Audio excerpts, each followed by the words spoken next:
Depending on what class you're born in, the devil says that's what class you're going to stay in.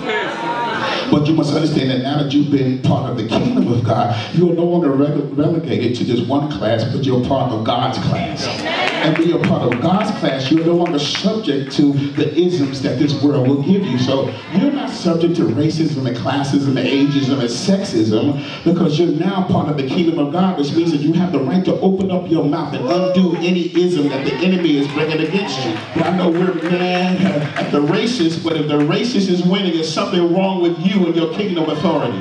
Education was never created to educate everyone. So if you look at the history of education in our nation, education was created to only educate white males.